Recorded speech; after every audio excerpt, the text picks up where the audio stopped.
Okay, trigger warning before I start this video, but for this particular content, in the beginning of this chapter of my fan fiction, it's going to talk about suicide, and self-harm and other stuff like that. So if that is a topic that you're sensitive to or that triggers you, feel free to move on to one of my happier videos, or at the very least skip ahead to a happier part, because the beginning of this is very tragic, to say the least. So yeah, but for a little explanation of what this is going to be, I decided to make a fan fiction for a Hazbin Hotel specifically about me. I've been wanting to do this for a long time, and I usually only do fan fictions about original characters that I make up. I don't know if anyone remembers, but a long time ago when I first started the channel, I did my Alistair fan fiction series. So yeah, for those of you who remember that, I'm so sorry that that's kind of been forgotten. I might bring it back. I'm not sure if I'm gonna fully bring it back and just all that stuff, because I haven't finished writing it technically. It's more of a series than just one book, because originally it was one book and then it got popular. People wanted more. I wanted more. I wanted to finish the story. Didn't get to because I got distracted with YouTube and other things, but yeah. Also, I'm probably going to put a timestamp in the comments for anyone who wants to skip past this boring monologue that I'm doing. But who knows? Maybe some of you enjoy it. Maybe some of you enjoy just hearing me ramble on about random shit and hearing my voice. I don't know. I did not script this. I don't script me doing this random shit in the beginning, but I needed to give a little backstory into that. So I did not change my name in the fanfiction. It's Mar. It's my name, you know?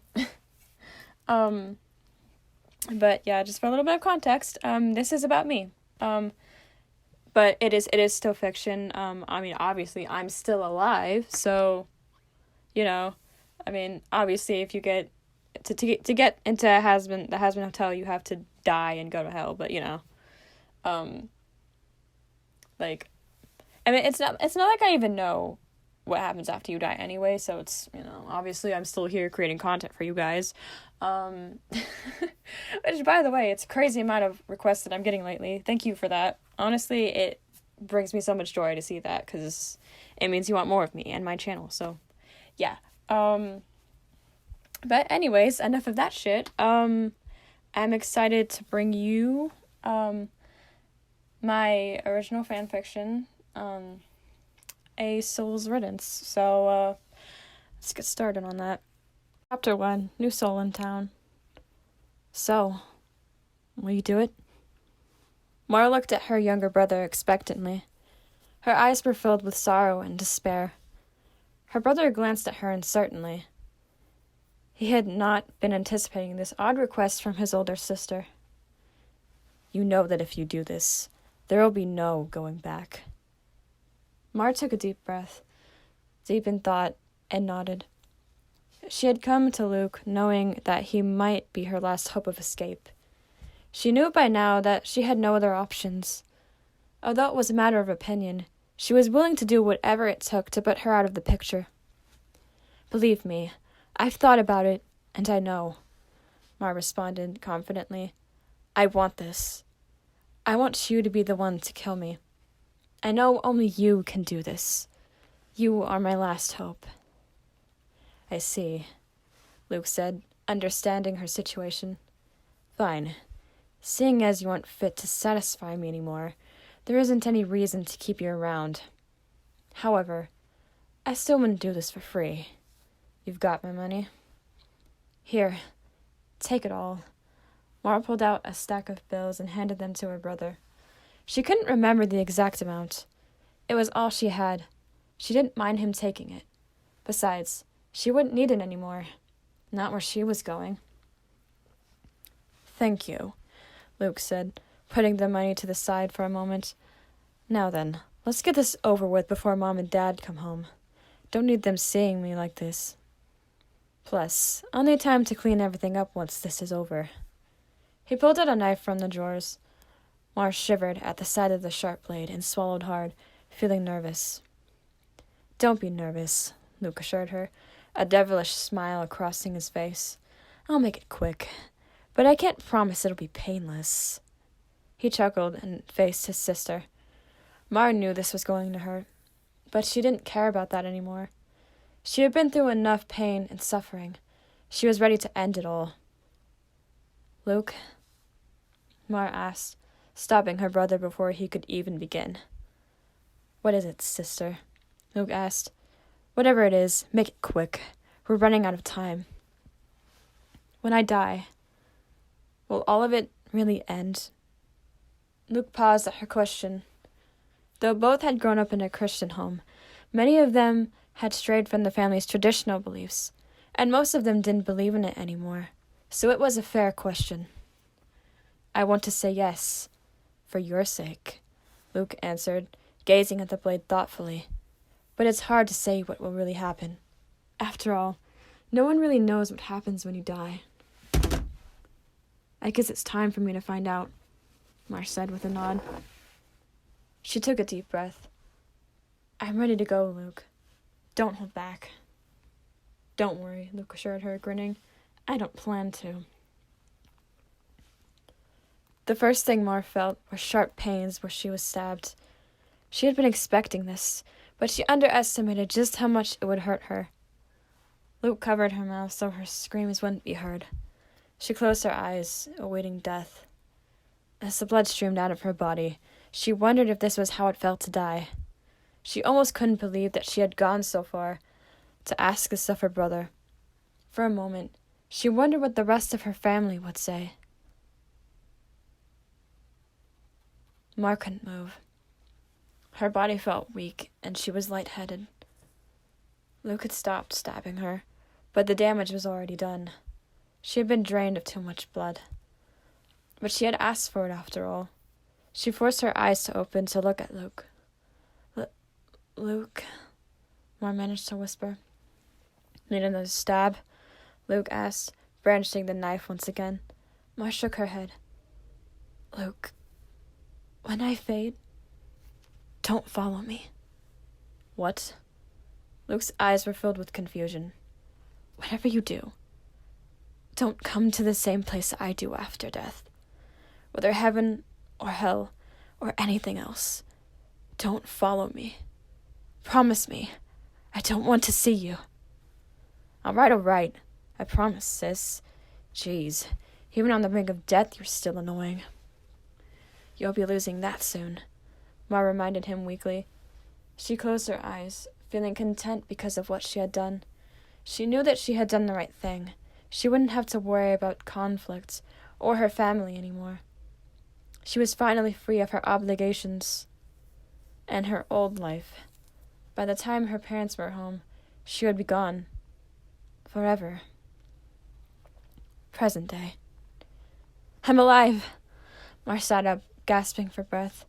She sat still for several moments, breathing in air almost as if for the first time. As she gathered her thoughts, her eyes wandered. She couldn't believe her eyes. Even Luke hadn't been able to kill her off. But where the hell was she anyway? This didn't look anything like home to her. How could this happen? She had everything planned.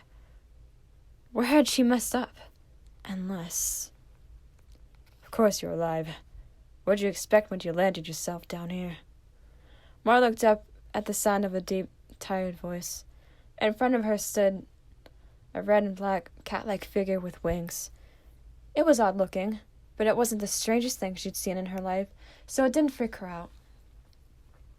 "You mean I'm alive? Not dead? How is that possible?"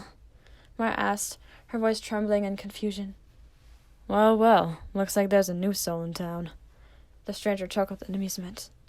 "Hey, it's not funny." Mar told him, narrowing her eyes.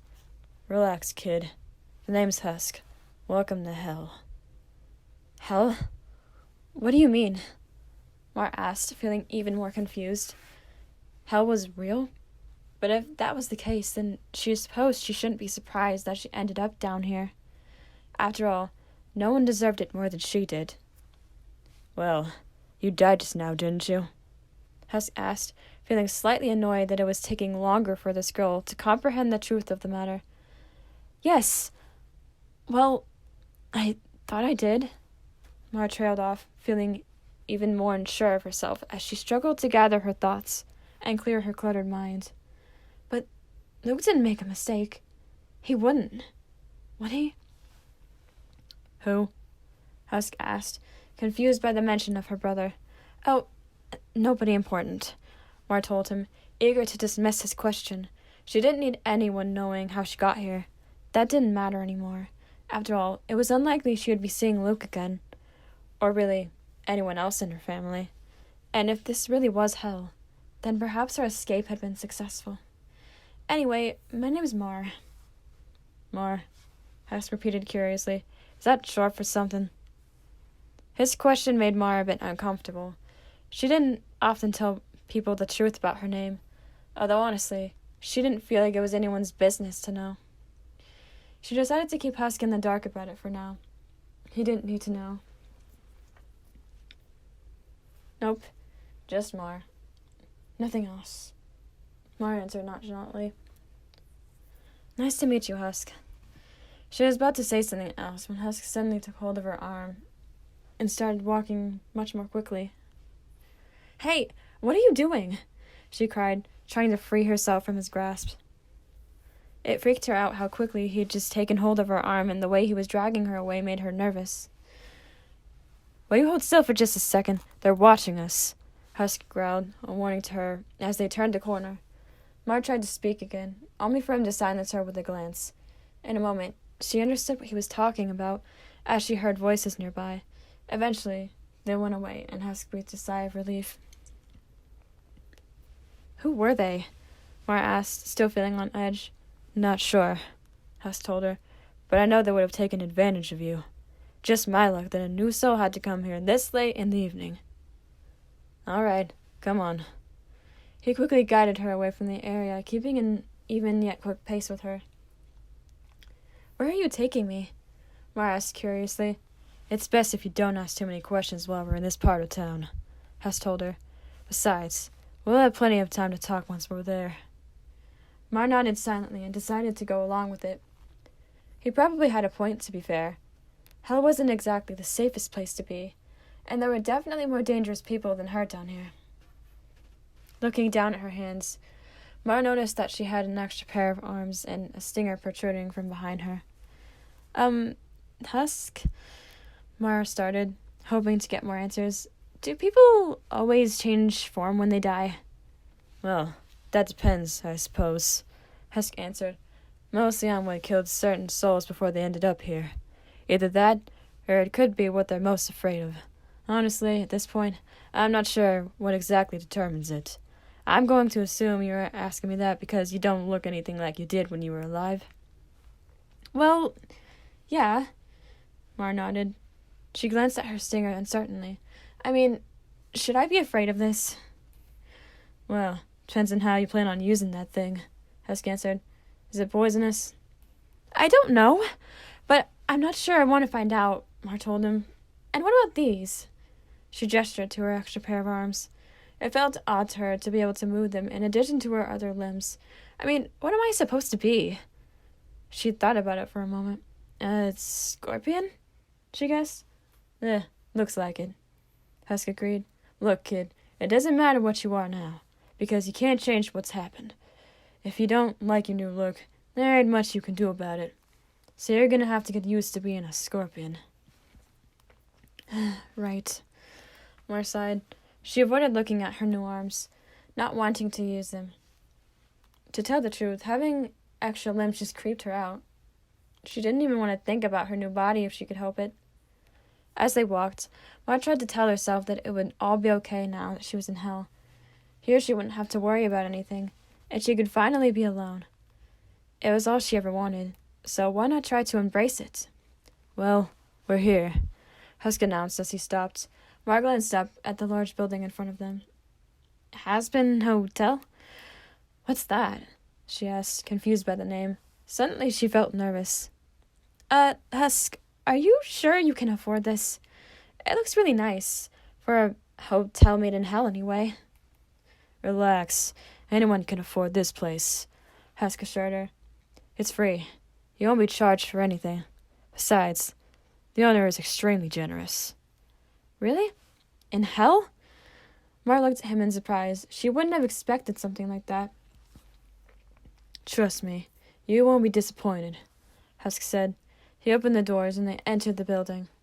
As they walked inside, Mar couldn't help but be amazed at the beauty of the place. It was really nice. She felt a little bit like it was too fancy for her. Had this been a hotel in the real world, she would never be able to afford it. Ugh, finally, you're here. Now can I go the fuck to sleep? A girl with long white hair complained. She walked off and headed upstairs, clearly annoyed at Husk for a reason Mar couldn't quite figure out. You didn't have to be here, you know, Husk called after her. It's not as if anyone else was gonna steal these drinks. Besides, no one's staying here anyway.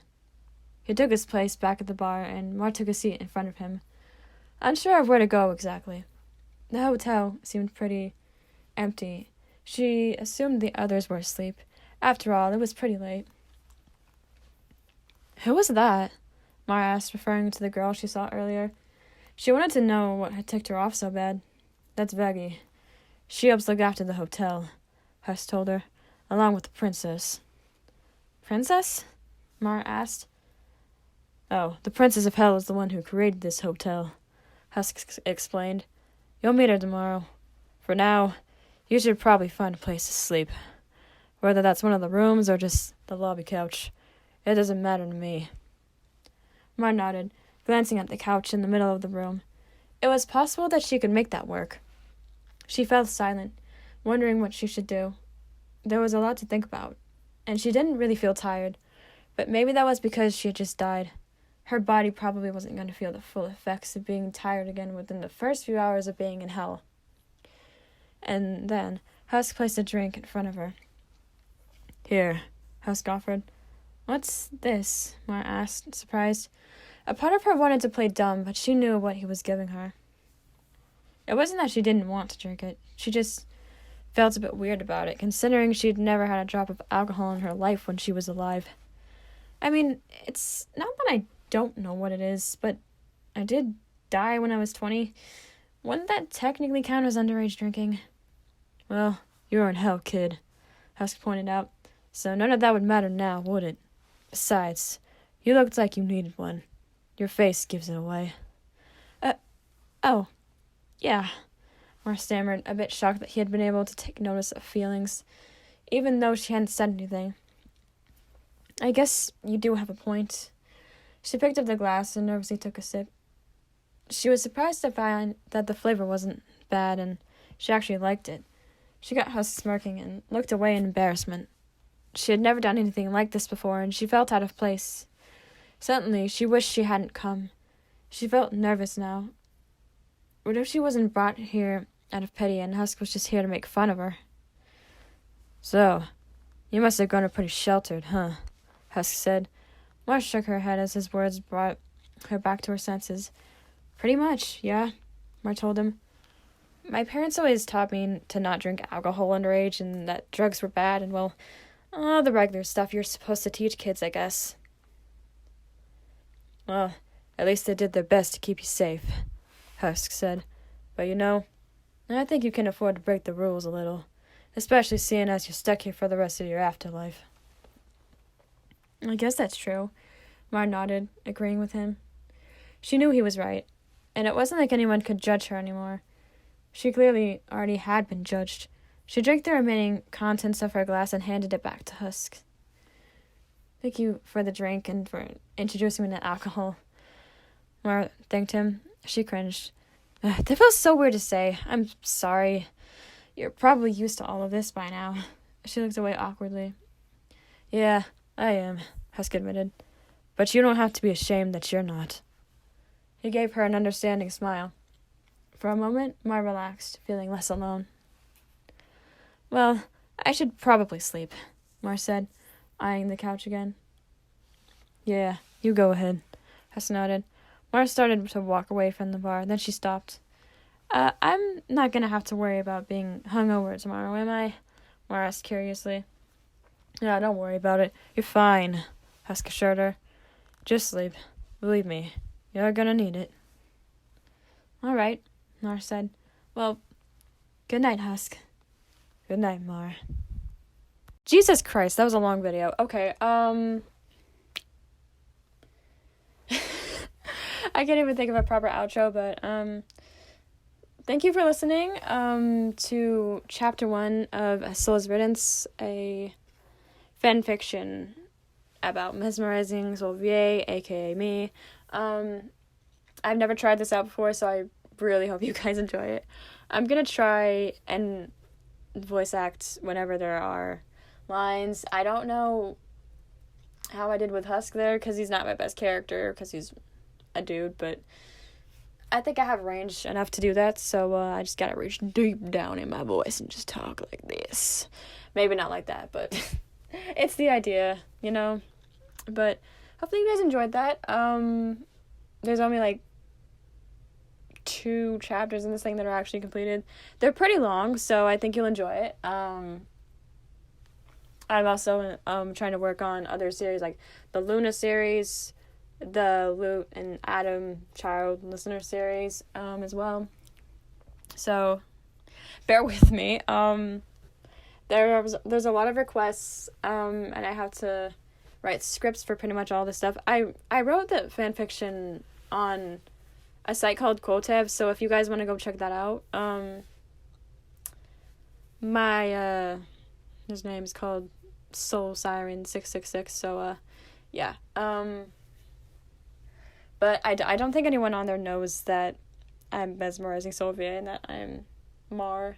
I don't think they know me by Mar. They know me as Soul, because Soul Siren 666 is my name. So, part 2 will be coming whenever it comes out. I don't know. But yeah, I really hope that you guys are gonna enjoy this, because it's my first time making a fan fiction about myself. So, again, apologies for the intense beginning, because I know that was a lot. I'm so sorry. If you're one of my friends and you read that and you were like, oh my god, no, I'm so sorry. Like,